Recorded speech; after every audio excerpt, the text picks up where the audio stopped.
இது ஒரு சூப்பரான கொஸ்டின். ஸ்கூல் புக்ல இருக்கக்கூடிய ஒரு கொஸ்டின் இது. தமிழ்நாடு மனித மேம்பாட்டு அறிக்கை 2017 வறுமை வாரியாக மற்றும் வருவாய் நிலையில் கீழ் இருக்கும் எந்தெந்த டிஸ்ட்ரிக்ட்லாம் கீழ இருக்கு. ஓகே, இதை பார்த்து கரெக்டா வந்து பதில் சொல்லுங்க பார்ப்போம். காஞ்சிபுரம், அரியலூர், சென்னை, கடலூர். இது பார்த்த உடனே பதில் சொல்லலாம். இதற்கு பதில் என்னதுங்க? இதற்கு வந்து அரியலூர். ஏன்னா முன்னாடியே நம்ம வந்து படிச்சிருந்தோம். இப்போ அந்த 5 ரிப்பீட் பண்ணுங்க பார்ப்போம். ஃபர்ஸ்ட் 5ல என்னென்ன படிச்சோம்? ஃபர்ஸ்ட் 5ல இருக்கக்கூடிய அந்த மாவட்டங்கள் பேர், டிஸ்ட்ரிக்ட் பேர் பார்த்தோம். அதே போல கடைசி 5ல இருக்கக்கூடிய மாவட்டங்கள் பேர் படிச்சிருந்தோம். அரியலூர் ஃபர்ஸ்ட் 5 ரிப்பீட் பண்ணுங்க சாட்ல. சும்மா ஒரு கீவேர்ட் மாதிரி கூட கொடுங்க. கடைசி 5ல அரியலூர், பெரம்பலூர் படிச்சோம். அதற்கப்புறம் தேனி படிச்சோம். அதுக்கப்புறம் 2 வந்து உங்களை சொல்லியிருந்தேன், விழுப்புரம் மற்றும் திருவாரூர். விழுப்புரம் மற்றும் திருவாரூர் அப்படின்னு படிச்சோம். ரிப்பீட் பண்ணிக்கிட்டே இருக்க வேண்டியதான். மனப்பாடத்தில் ஏற்றி வச்சுக்கோங்க. ரொம்ப ஈஸியான ஒரு டேட்டா தான். இந்த கேள்விக்கு என்ன பதில் அப்படின்னா இட் இஸ் அரியலூர். சரி, அடுத்தது உலக அளவிய மனித உரிமை பிரகடனத்தில் கல்வி அடிப்படை உரிமை விதி. இது ஒரு சூப்பரான கொஸ்டின். ஸ்கூல் புக்ல இருக்கக்கூடிய ஒரு கொஸ்டின் இது. ஃபண்டமெண்டல் ரைட்ஸ் அதுல வந்து இந்த கல்வி அப்படின்னு நம்ம வந்து படிக்கிறோம்னு வச்சுக்கோங்க.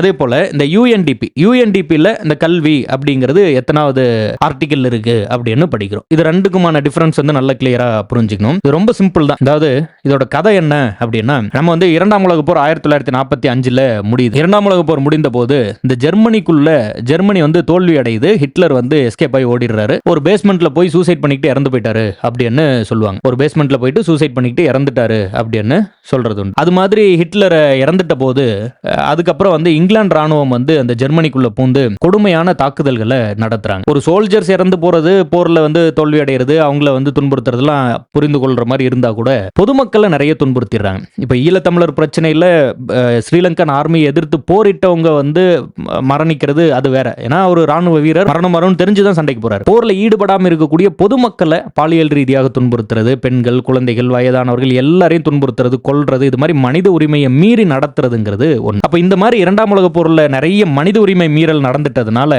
எலினார் ரூஸ்வெல்ட் அப்படின்னு சொல்லி, ரூஸ்வெல்ட் அவர்களுடைய மனைவி, அவங்க பேர் வந்து எலினார் ரூஸ்வெல்ட், அவங்க வந்து என்ன பண்றாங்க அப்படின்னா யுஎன்ஓல, அதாவது யுனைடெட் நேஷன்ஸ் அந்த ஐக்கிய அமைப்புல யுனைடெட் நேஷன்ஸ் ஹியூமன் ரைட்ஸ்க்கான டிக்ளரேஷன் ஆஃப் ஹியூமன் ரைட்ஸ் சொல்லி united nations declaration of human rights அப்படின்னு ஒன்று கொண்டு வருவாங்க.